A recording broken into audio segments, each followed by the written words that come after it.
So, hi, Hi, I'm Nick, I'm Jill, and we're HipStrings. and we're so very sorry for not posting the link much earlier than we did. Yes.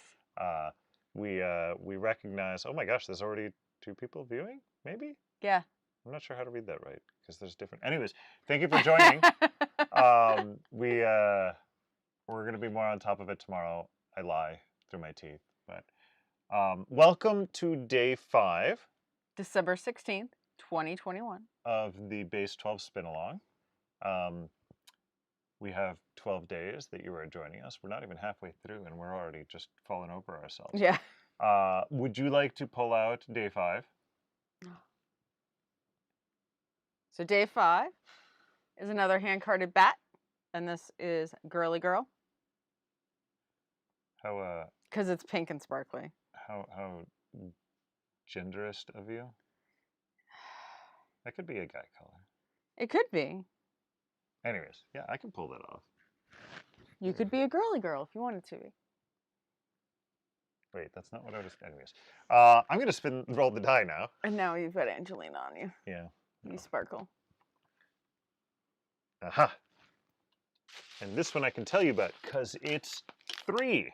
Ah! All right. I'm trying to remember. I think 3 is Odin. Yes! All right. So I get to figure out what you guys were all talking about. With slubs. With the slubs. Oh no, you started before me. It's okay. And as promised, I did bring the print that this year's Base 12 is inspired by. Base 12 is based off of? Yeah. Base. I feel like we need a base track. We've had the bright pink, and we've had the purple, and the dark blues. So yeah, and you can also see how that is related to the artwork on the bag, right? Mm-hmm. Why don't you show the bag off, Joe? I had it up. I know, you're but making me bend over. Yes, and I'm also making you stop, which was the goal there.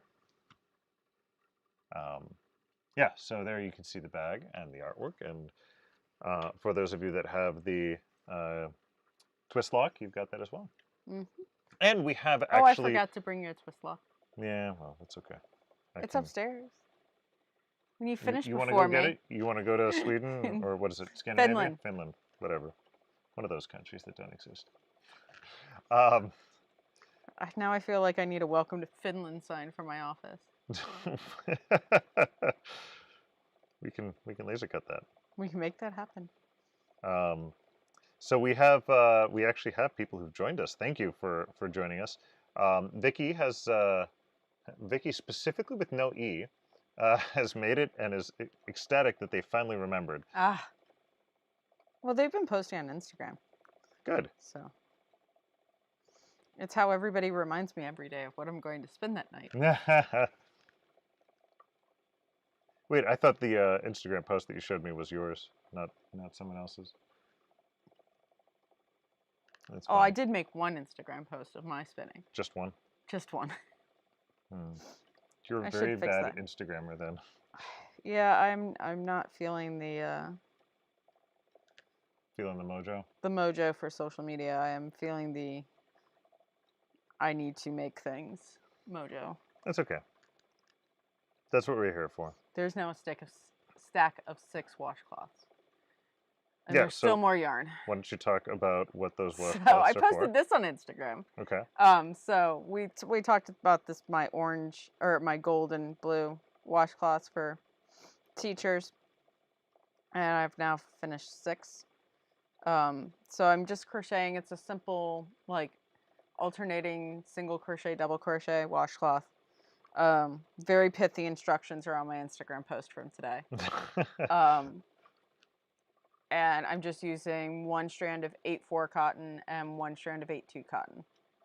And I've made 6 so far, and there's still several washcloths left on the cone. Now, was there a specific reason for the mismatched pairing of the... That was what was in the stash. We're using up stash. That's what I thought, but, you know, you could you could totally have made some sort of excuse that like it adds extra texture to the washcloth and makes it better for Well, the thing scrubbing. is I've usually done 3 strands of 8-2 Okay. to approximate a like worsted weight. Okay. So 8-4 is twice the thickness of 8-2. So math, 2 plus 1 equals 3. Now, but you've even, I remember in the article that you wrote about plying. But this isn't plying. It's kind of plying. No, it's not. Okay. Well, I was going to say in the article you wrote with plying that it's not just 1 plus 1 equals 2 because of how they nestle into each other. So. But they aren't nestled, they're laying flat. Okay. When you hold things together. Okay. Well, that's a good distinction. And with 8-2 versus 8-4, the whole way that weaving yarn is standardized, that whole 8 number means that each individual ply is the same size, and the 2 says it's a 2-ply, and the 4 says it's a 4-ply. I always wondered what that was. Thank you. I'm sure you'll have to tell me about it again later. Yeah. So, Aikens PA has joined us. Welcome, and has notes blue and gold. Those are actually the colors of our local school district. Yeah. I wanted to say sports ball teams, but no, it's just the district in general. Yeah. As many other sports ball teams have as well. Yes. As Adrian figured out, it's also UPET colors. Yeah. We Adrian had a Secret Santa type of thing for school. I don't think they called it Secret Santa per se. No, I forget. It's something about kindness. But it was people wrote down things they were interested in, and then you got a random other person from the class, and you had to make something for them. Well, so Adrian wanted to. The person he got was a fan of the Pitt football team, so he wanted to make an ornament with the Pitt logo with the laser cutter. So awesome! Yeah, we can absolutely make that at home. But I had to give him a distinct warning that he's going to take that into school, and people are not going to believe that he made it because it looks. Yeah, it looks like something you buy in a store. But not everybody has manufacturing equipment in their basement, so we coached him on the inevitable. Somebody's going to call him a cheater or a liar, and just to calmly accept it. And explain, and if my mom has a laser. Yeah, my mom has a laser, and if you don't believe me, I'll laser you something. Yeah. By the way, Jen Johnson says, "Love that art print inspiration." Where'd you find it, by the way? Pinterest. Okay, you need a better story than that. Well, I was walking around in downtown Pittsburgh. No. I'm not good about creating false narratives. No, you don't need to have a false narrative. You just need a better story. I'm saying you need to get inspiration from places other than Pinterest. I do have inspiration from places other than Pinterest, but... But Pinterest is a great place for inspiration. Yes. I shouldn't knock it. It's just not going to eat up any time in our discussion here. I'm so sorry. You'll have to think of things. Think of things all day. I know. Think of things all night. No, that's you with your nighttime therapy dreams. Yes. What was your nighttime therapy dream last night? I forget. I know I dreamed, but I was still too exhausted when I woke up. Did you have a therapy dream when you took a nap today? I don't think so. We both took naps today. I don't know. I think this evening spinning is getting to us. Probably because we actually go off and do other things afterwards. Yeah. Instead of going to sleep like we should. Yeah, we just tack this into the middle of our usual night routine. And our usual night routine gets extended, and yeah.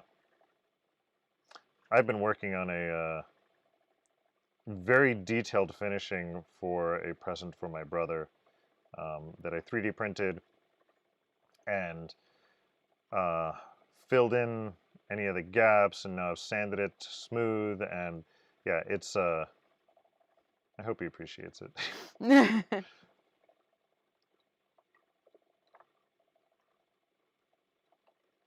I won't tell you what it is in case he watches. Maybe I can tell you after Christmas.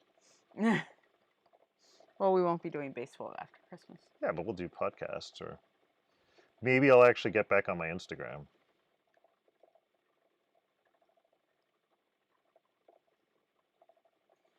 So, Where'd the control card go? on the floor next to your foot. Would you like me to bend over and get it, since you were complaining Yeah. about bending over before? Get you to stop. Yeah. Almost got hit in the face with my flyer. Oh, I need to thin things up a little bit. Yeah? Yeah. I'm too excited to try to beat him. So how's everybody enjoying their day 5, girly girls? I look up at the stream as if anybody can type that fast. Sasa says, I did notice you were shipping orders after the stream the other night. You guys work hard. Did you ship anything after the order? Maybe that's just how it hit. That's just how things. It might have gotten like hit by things got scanned by USPS. So we do because work they don't hard get shipping notices until they're scanned. USPS scans it. So we do work hard, but not that hard. Yeah. But thank you for noticing.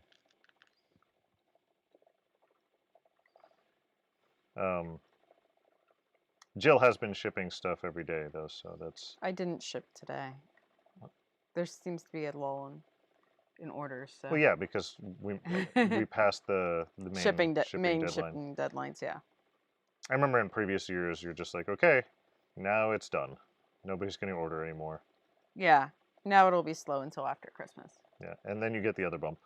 Yeah. Where people decide they didn't get what they actually wanted, and they just want fiber. Yeah.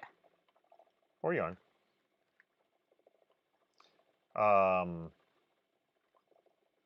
Rebecca Connor says, so pretty, and I'm not even big into pink. And Aikens PA says, I spun this so thin Thursday. And Jan asks, I wasn't able to join last night. Who won, Nick or Jill? Jill beat me handedly. By a good, 15 minutes, I think.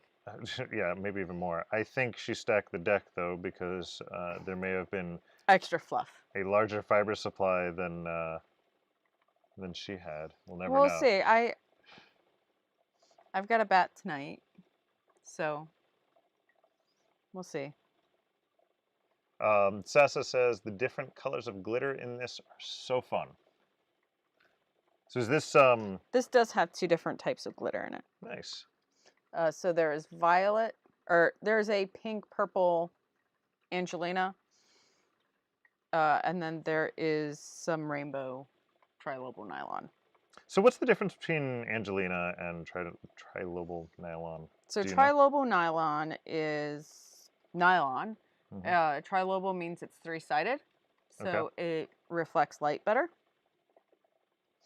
And then it's commercially dyed in this case, rainbow. Angelina is more like mylar. Just like a little thin... So it's a thin... flat sheet. Metallized sheet that's then cut into strands. Cool. Rebecca asks, you need us to make orders? I don't know which part of the cycle Jill is on, whether or not it's a, oh my god, please stop ordering, or oh my god, everybody hates us, nobody's ordering. Can you give me a break for a couple of days, till after Christmas? And Stephanie says, I think we need to keep you guys a little busier. No. The fact that I finished lunch today, and I got upstairs, and I went and stared at my work computer for 5-10 minutes, I was like, I just can't. So I went and I laid down and I closed my eyes for like 10 minutes and I took a small, like short little power nap and then I could handle things. I don't know what it was. Today was just exhausting. Yeah, I've got a big pile of fiber and yarn I've been dyeing that's accumulating. Yeah. There's more. And I'm hoping I can get it up after Christmas. Before, after Christmas? I mean, by Christmas? Is that what by you're going Christmas, for? yeah. Okay. Because this finishes on the 23rd. And I'm hoping maybe on the 23rd I can photograph, or 24th. Well, no, not 24th or 25th. Maybe the 26th. I'll do my photography and get everything up.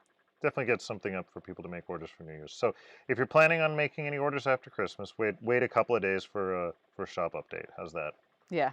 For advice, yeah? There's some really pretty blues. And some hail satin. Have you not had hail satin on the website before? I have. It's just currently, I think, all sold out. Okay. Um, and you take pictures of each new batch? I take pictures of each for new hand batch. dyes? Yeah, for hand dyes. And I'm dyeing up what remains of my current stock of discourse. So there's going to be a lot of discourse, which is my superwash BFL sock yarn.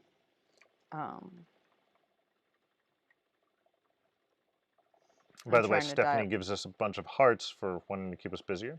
Yeah. And Rebecca says, I'm still recovering and spinning from IKS. I think your damage during IKS should keep you busy for a good 6 months, at least, if not a year. IKS went well. Yeah. Oh, I don't know if I told this group this story, but I don't know why.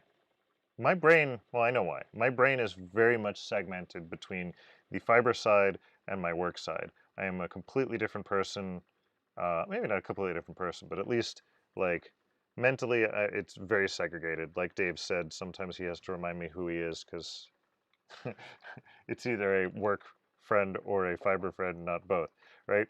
So during Indie, I encountered a person where I was like, they look so familiar, but I have no idea who they are. And they were one of the vendors at Indie. So I had a lot of interaction with them. And like almost at the end of the show, a work colleague comes up to me. That one I clearly recognized. And said, hey, do you know where Christy's booth is?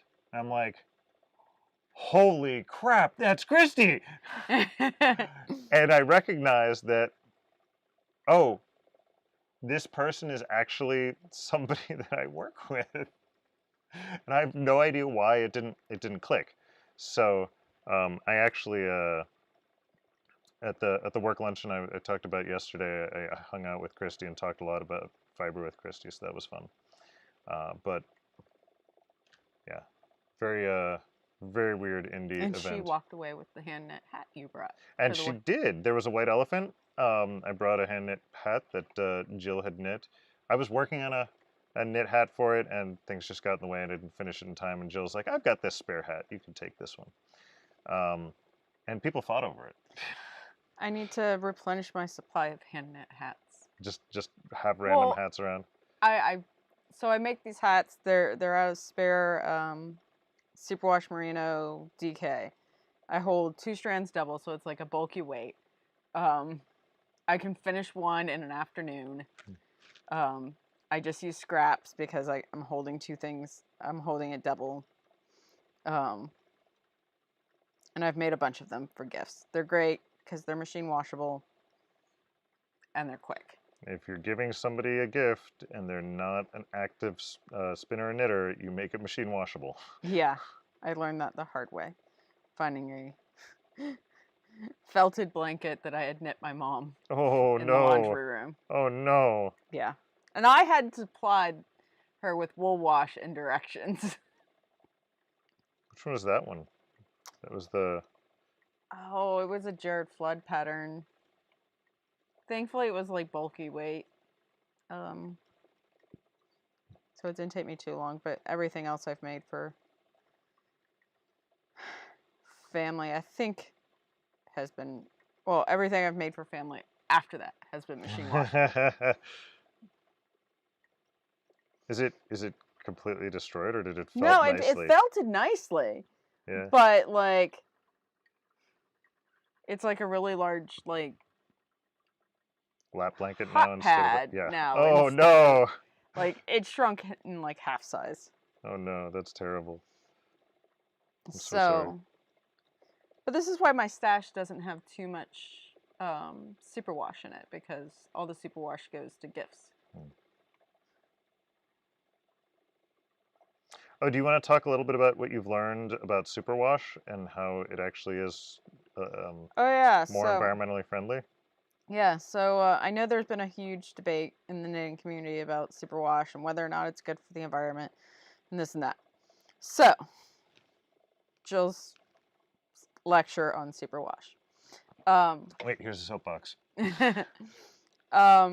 So superwash originally was done by stripping the scales of the wool fiber off with a highly chlorinated bath.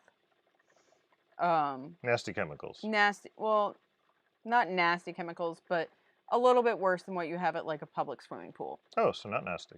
Not that nasty, but chlorine gas is still nasty. They didn't use, they didn't use to properly like contain it.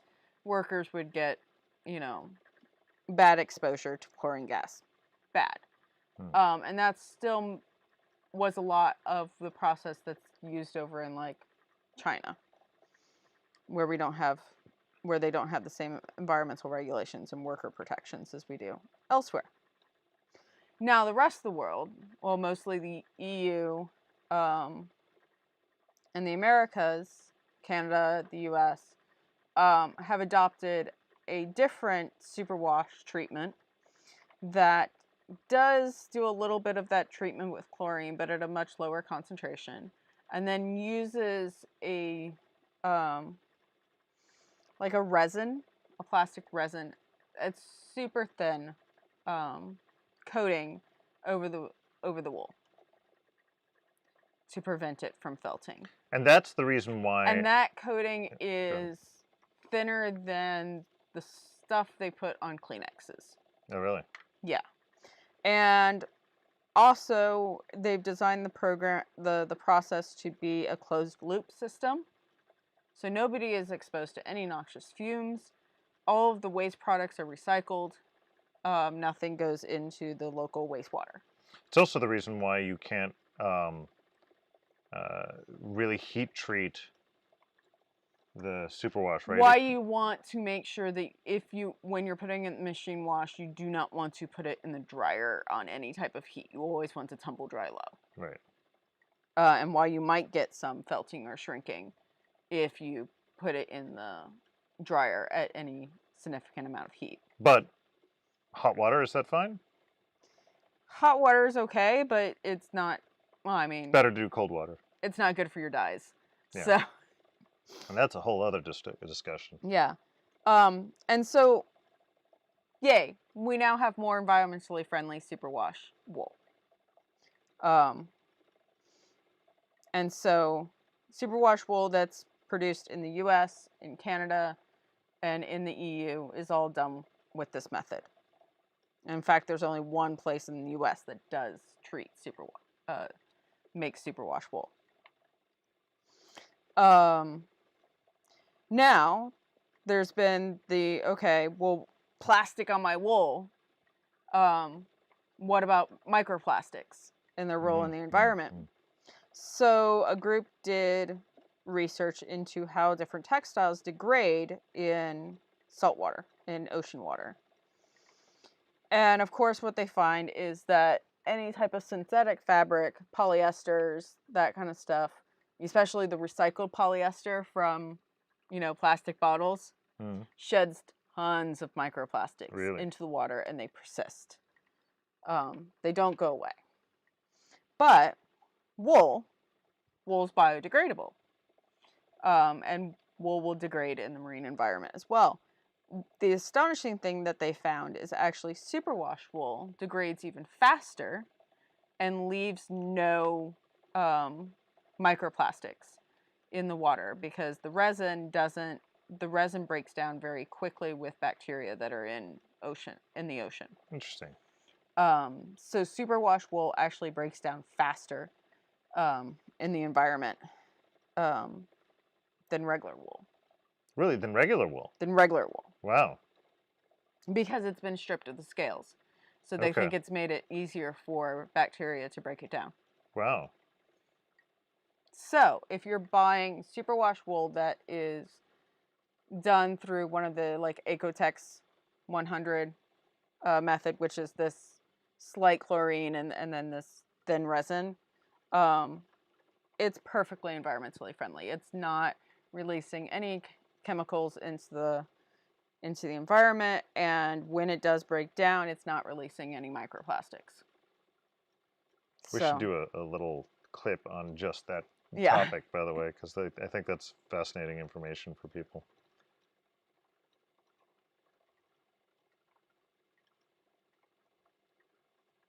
Well, good.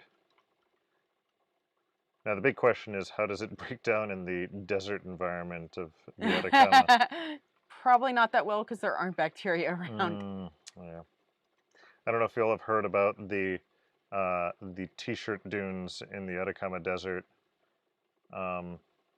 where, correct me if I'm telling the story wrong, Jill, but the situation is that when you, especially with the fast fashion, there is a whole cycle that these fashion goes through, right? So it's made in Asia, it comes to the U.S., then it cycles down to South America. Well, once it's hit that point, nobody wants to buy it anymore, so somebody has to dispose of it. And there's a very large desert in Chile that there's nobody there. There's nothing there. So some people have taken to accepting clothing for dumping in the desert. Yeah, and I think some of it is even clothes that have never been worn. Yeah, it's absolutely. From the factories, stuff it's over. The losers of the Super Bowl and things that are overproduced and everything. So it all ends up there, and well, because it's the middle of the desert and there's no bacteria and there's no animals, and it's never going to break down. It doesn't break down. So there's these giant dunes of fresh clothing. Of great archaeological finds. Oh, it's going to be amazing for the people in 10,000 years, but I don't know. Maybe in 10,000 years that'll break down from UV exposure, but that's It's funny. I was going through the latest issue of Ply, which is I think Head and Hand, and reading JC's like letter from the editor at the beginning, and she was talking about a hat that she had made from handspun, which is how she made money for a number of years. And she still had it around, and part of the fiber that she used was ingeo, which is a corn-derived fiber. Okay. Which was, it's lauded for being biodegradable. Yeah. Well, she said, well, the ingeo has worn off, has dissolved. Oh, yeah. So she needs to repair this hat because the biodegradable fiber has biodegraded. Oh, man. That's funny. I always wondered about that. I had I remember when I was a little kid, I had a pen that, it had the ink core as the typical Oh, yeah, and then pen, the corn, yeah. But the outside was this corn. Yeah, plastic. I remember having one of those too. And I was like, I wonder if this is going to like degrade before I stop using it. No, I got bored with it and ended up throwing it away. Yeah. But we've had biodegradable produce bags that... Those are amazing. They are fantastic because by the time they biodegrade, you should be throwing out the vegetables. Yeah. But we've had them degrade in the refrigerator, and we're like, oh yeah, there's food inside here. Let's eat that. No, let's not eat that. Wait, why not? I did. Not the bag. No, I didn't eat the bag. I'm so glad you didn't eat the bag.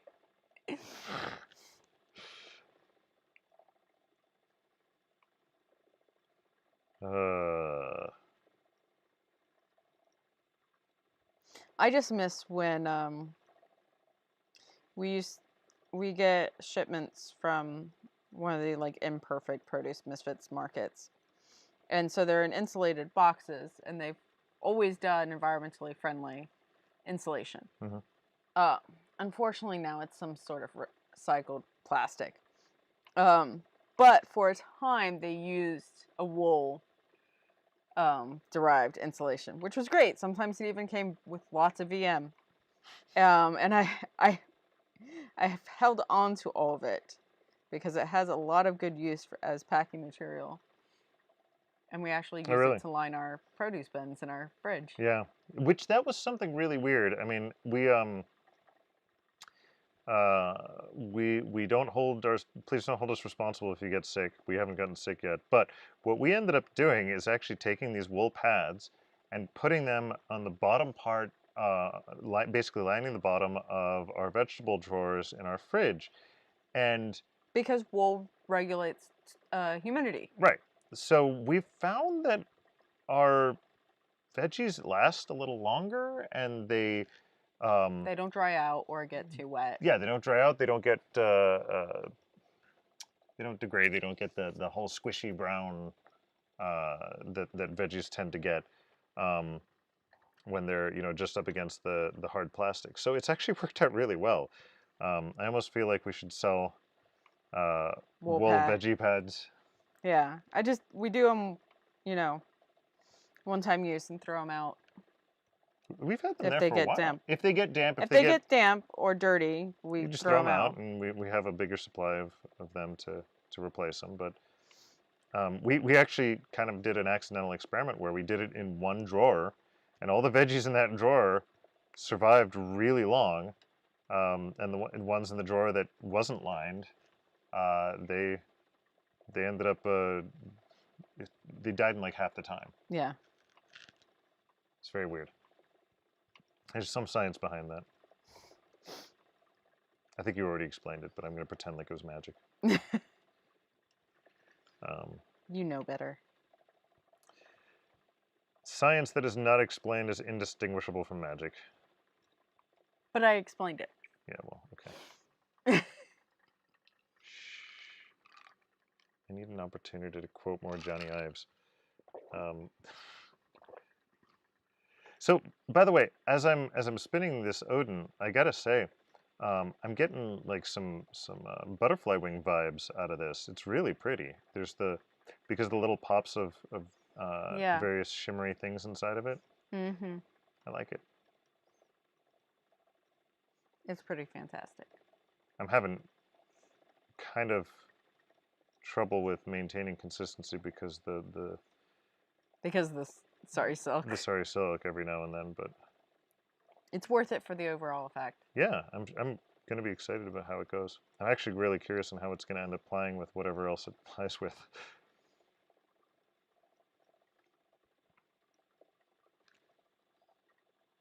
Yeah, of course, I could just beating you tonight. I could just do the chain play like we were talking, and then that'll make sure it's just played on itself. No, but I think I want to make it go together. And why did you tell me that you're beating me? Because then I started spinning thicker. No, my goal is to be consistent these days. I beat you enough last year. I mean, in the competition, not physically. Oh, God. English needs more words. English needs more specific words. It doesn't necessarily need more words. Me and the boys on the way home from school today were talking about... the boys and I. Speaking of English, the boys and I. Sorry, go ahead. We're talking about... Adrian was bringing up something about Cold War, so I was, describing what the Cold War was to him. Because he was afraid it was like something that Christopher shouldn't know about. Oh, okay. Because it was awful. So I was explaining what it was and what was awful about it. And then we got into a discussion of words meaning, because he was talking about an arm race. Mm-hmm. And so I was like, well, the difference between arms in that context versus, arms as in body parts. And then we were talking about... And bear arms. yes, we were talking about Second Amendment, the right to bear arms, and that it's not, naked bodies. Or arms that are transplanted from yes, bears. And then I said, oh, yes, and I said, and it's also not about giving bears arms. And then Can you imagine a bear with multiple arms? So it's like a spider. Well, the boys were going bear? off on the idea of weaponizing bears and how terrifying it would be. Yeah. No, I'm just thinking about making like a genetically engineered bear that has multiple arms. Six-legged, six-armed bear. I mean, spiders are already terrible enough. Make them bear-sized. So yes, we were talking about multi-purpose words in the English language and how it can lead to confusion. Yeah. Well, I argue that it's part of the ivory tower mentality, right? You want to make sure that it is easily confusable by multiple people, so that only the people in the know can maintain power.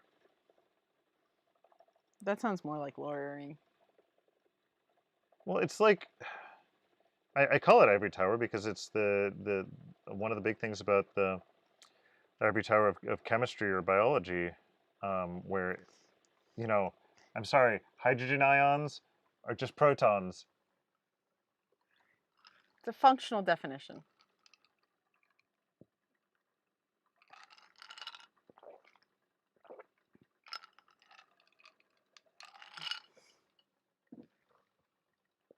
Nobody's saving us with commentary. You with your electrical engineering has it too. Not as much. Us engineers, we just want to use this stuff.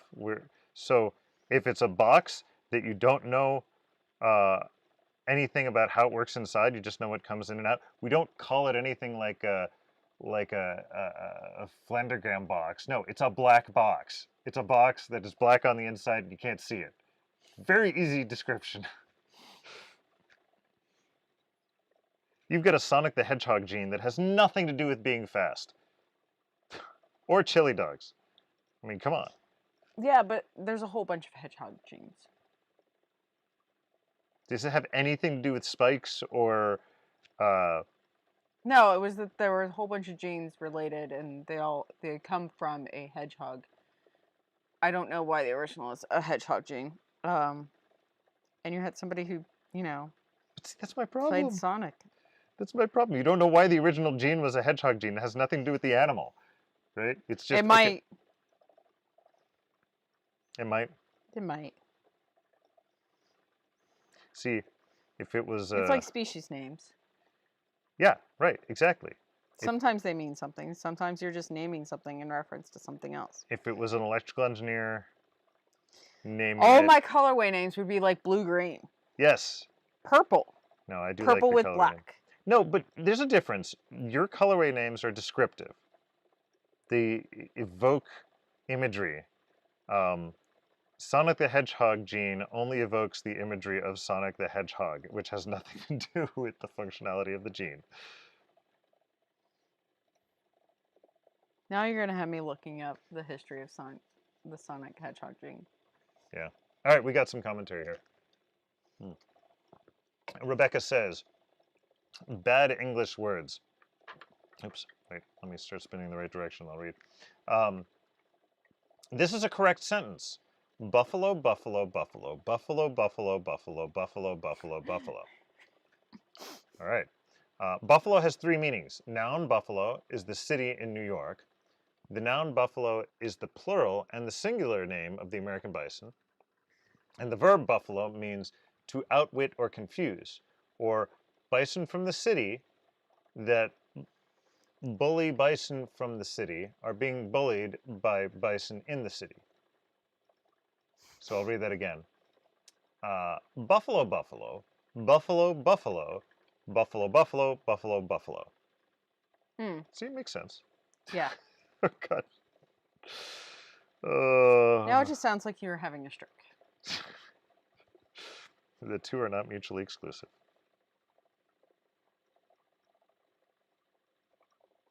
I love it. That was a perfect explanation, Rebecca. Thank you. We got to share that with Adrian. How many buffalo is that? 1, 2, Because if 3, you have 4, the wrong 5, number of 6, buffalo, 7, all 8. falls apart. 8 buffalo. Okay. Then we could just make it even worse by saying it's Mark Ruffalo's buffalo. Ruffalo, buffalo, buffalo. Yep. Buffalo, buffalo. Yes. Buffalo. Ruffalo, buffalo, buffalo. See, now say that 5 times fast. You got to make sure you put the ruffalo in the right spot. Yep.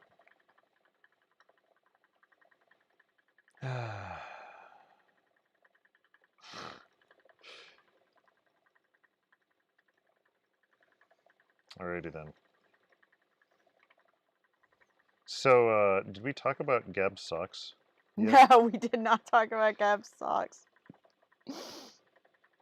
So they had a fuzzy socks and sandals day at school today. And Gab had fuzzy socks.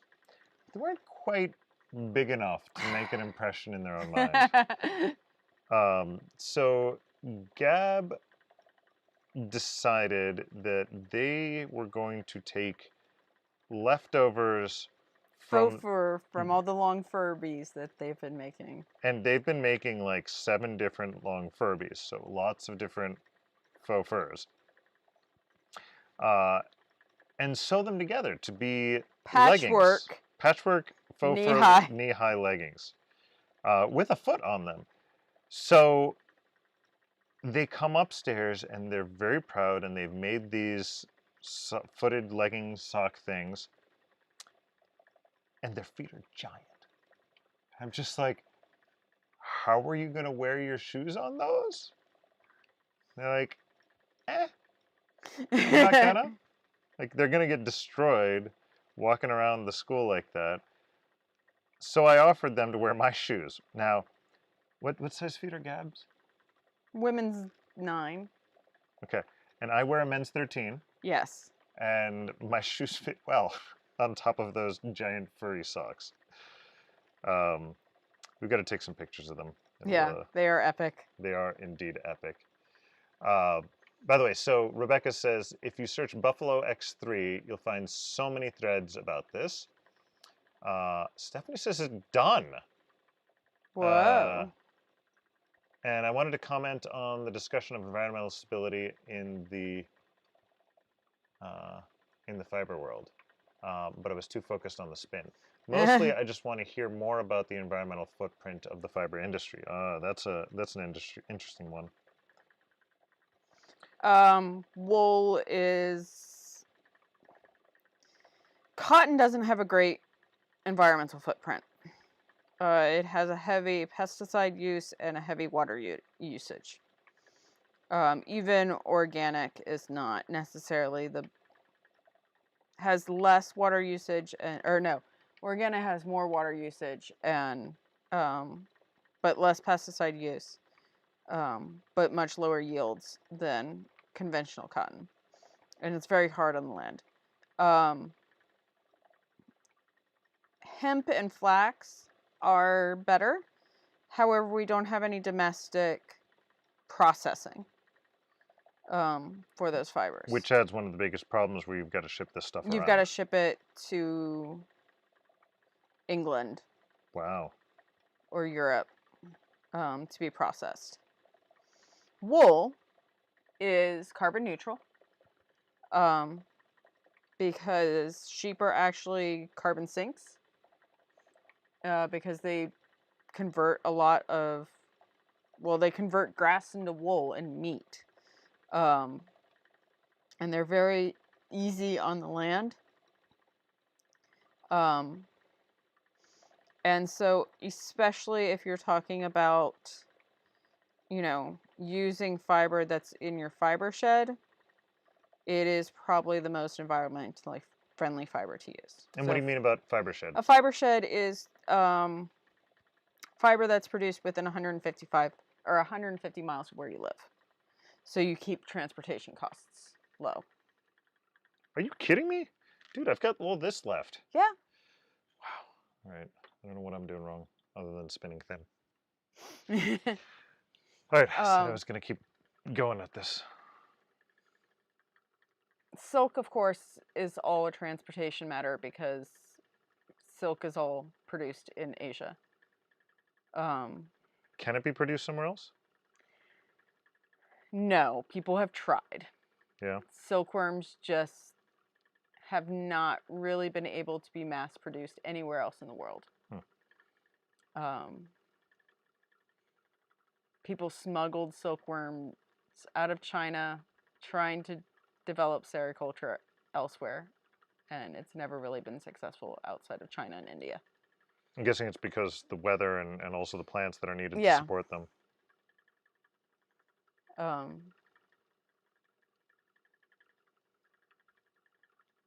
So. What about like goats or yak or alpaca? They're all pretty carbon neutral.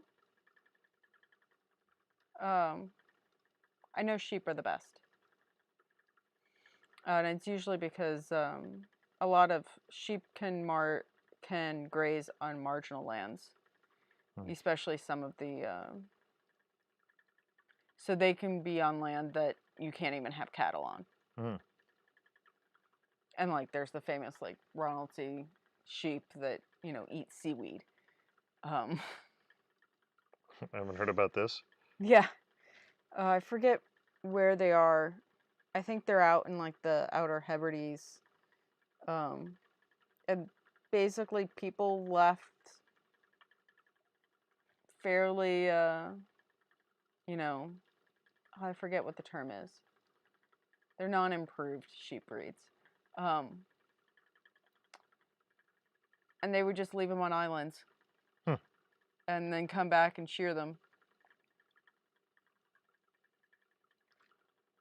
And you had a wool supply. And like that's kind of stuff still even happens in the U.S. There's, I think they're called Nash Island. It's an island off the coast of Maine that's only inhabited by sheep. That sounds amazing. And people come once a year, pick up all the sheep, gather them up, shear them, and then return them back to the island. That's amazing. I'm guessing it's the best reason to do it for an island is because then there's no predators. Yep, no predators. Right. The sheep do their thing. They're hardy little things. That's amazing. Stephanie says, by the way, you're not doing anything wrong. I just spin thick with 3 C's. And Sasa asks, what's your thoughts on bamboo fiber? So bamboo, most of the bamboo that we actually put our hands on as fiber people is viscose. So viscose is a method by which cellulose fibers are basically partially hydrolyzed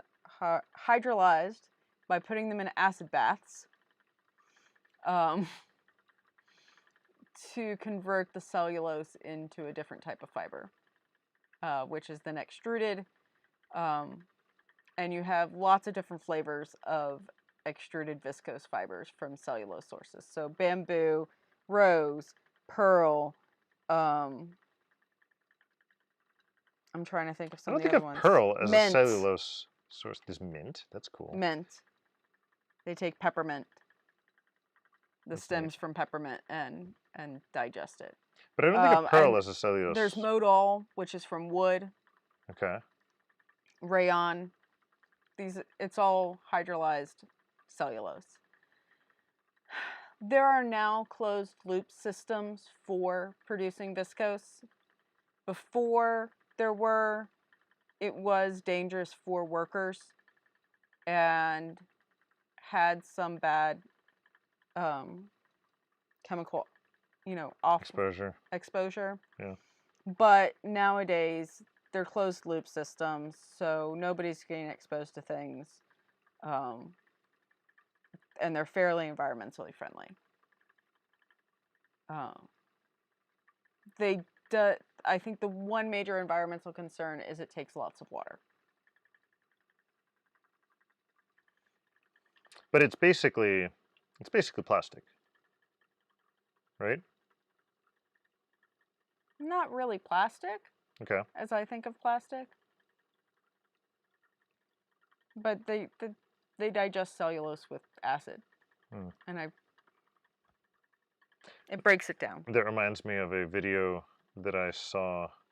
I don't remember the name, but I'm sure if you search on YouTube for making cotton candy out of cotton balls, this guy actually, it's probably a very similar process. Probably is. He used an acid to break down the cellulose in cotton balls, and to create I guess it was sucrose. I don't remember if it was fructose or sucrose. I'm guessing it's sucrose.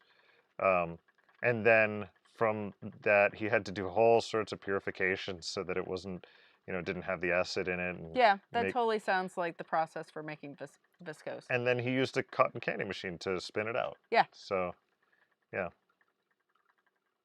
The yield was terrible. Out of like an entire bag of cotton balls, the guy got about one cotton ball worth of cotton candy. Yeah, I mean, generally, viscose is produced using either plants that grow very quickly, like bamboo, or the wood that they use for modal, or it's using waste products. Mm-hmm. So that's what it is for the rose fiber, and for mint, it's waste products from agriculture. But the acid itself, I mean, I guess you use it up and therefore is no longer toxic and yeah, I don't know the full extent of the situation, but that'd be a thing I'd be concerned about. But as you say, overall, it's more sustainable. They've created closed loop systems, and closed loop systems are generally considered to be environmentally friendly because you're not releasing anything outside. Cool. Aikens PA says, sorry, I was just told we have flex day tomorrow, so I'm getting my assignment on for my kids. No worries. You can still listen to us, and I'm almost done. Not really. And then Sasa says, done. Looks so pretty next to the purple from yesterday. Yeah. I did make it so it would be a nice progression. It's just not a gradient this year. You know what I say to your well-calculated progressions? Chaos. Chaos wins. Chaos rules.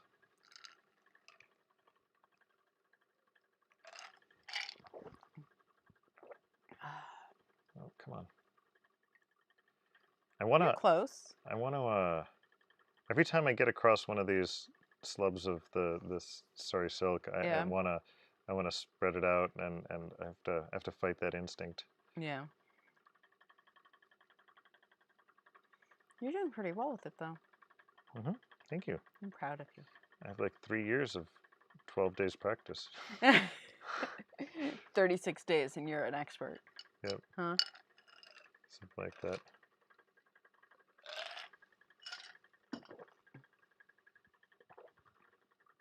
I should cast on something with my you should. with my So base I was from last looking. year. Do we have a sweater that we've identified for me? No, but that's easy. I really like the idea of doing a yoke out of it. You could just do a strange brew and. Yeah, I'm worried about the fit because it is such a varied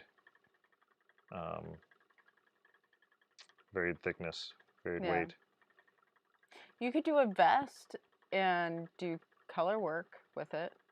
You probably have enough to make a vest. Combine it with something else, and you could do an all-over color work. That would even out the inconsistencies in the yarn. Or I could, now that you mentioned color work, if I do a color work with with yarn. That could pretty well just even out the inconsistencies as well, as long as Yeah. the color work is a small enough percentage. Yeah. Oh Well, God, that's am I gonna have to design a base 12 sweater? maybe. I think I have to design a base 12 sweater. Is it gonna have binary? I can make a Oh Fibonacci gosh. sequence or Oh, something. hiccups. You just finished your drink Yeah. too. I'm so sorry. You all get to enjoy Jill's wonderful non-stopping hiccups. And you can listen to my story about how I can't hiccup anymore. When I was younger, You and your superior control over your diaphragm muscle. I loved hiccuping. I would laugh on purpose to the point of getting hiccups because I just wanted to have hiccups. I loved it.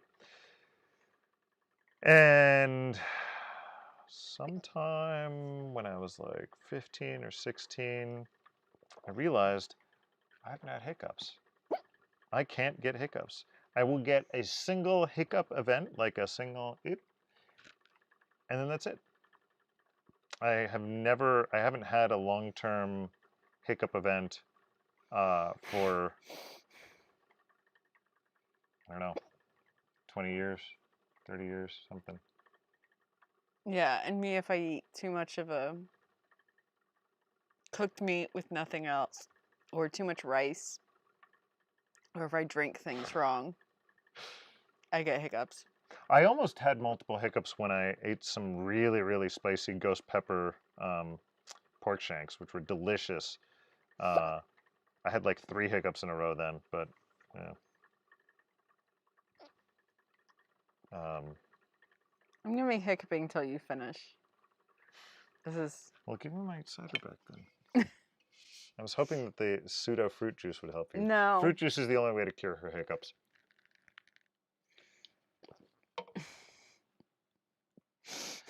Let's see, where am I?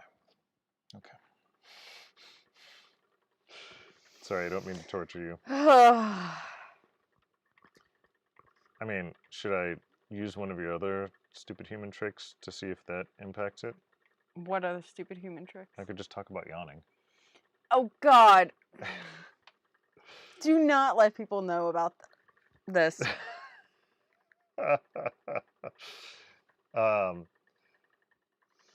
Rebecca says, I get rice hiccups. I didn't know anyone else did. I didn't know you had rice hiccups either, actually. Yeah, apparently my grandmother had rice hiccups too. What is it about the rice? I don't know. But my mom when I told my mom that I always got hiccups when I ate like hamburger or like ground beef all by itself or rice, she's like, my mother had that same thing. I have the most fun genetic traits ever. Wow. Look at that. Oh, that's oddly strong. I got a really, really thin section. I was like, that's not going to hold. But it is. Yay. Almost there. Rebecca also says, you got to count the seconds between a hiccup and then swallow air right before the next one. Swallowing air hurts. Well, I'll be over here gulping for air. You're like a fish.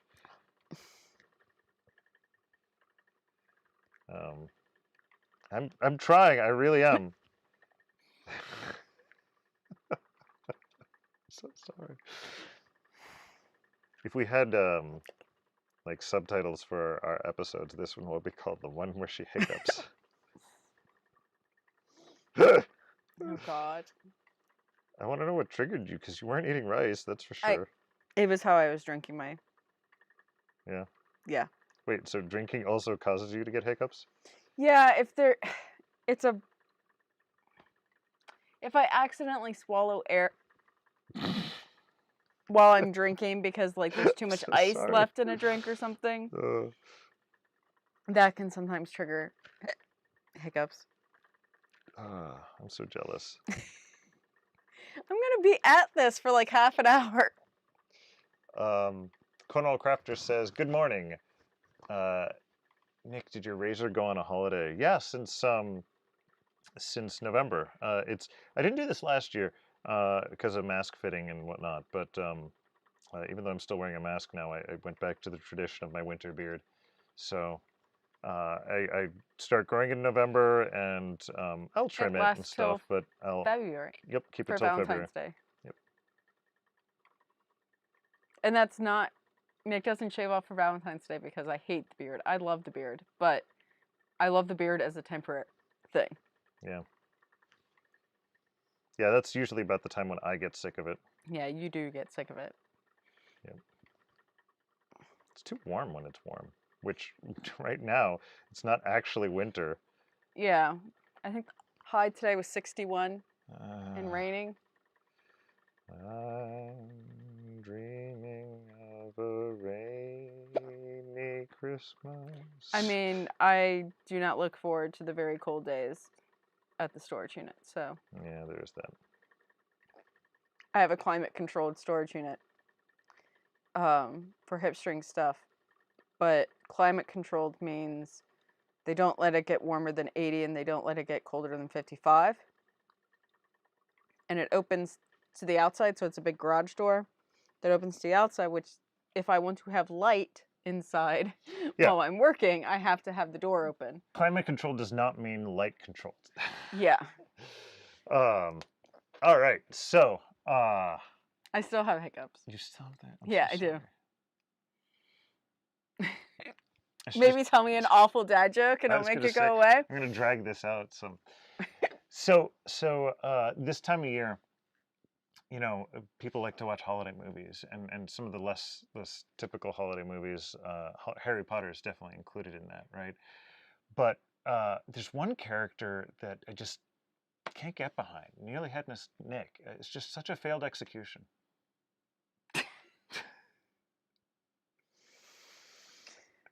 Oh, it takes a little while to get, right? Yeah. All right. Thanks for joining us, everyone. Did that cure your hiccups? No, I still have them. Well, we'll go get you some fruit juice. We'll see you tomorrow. Bye.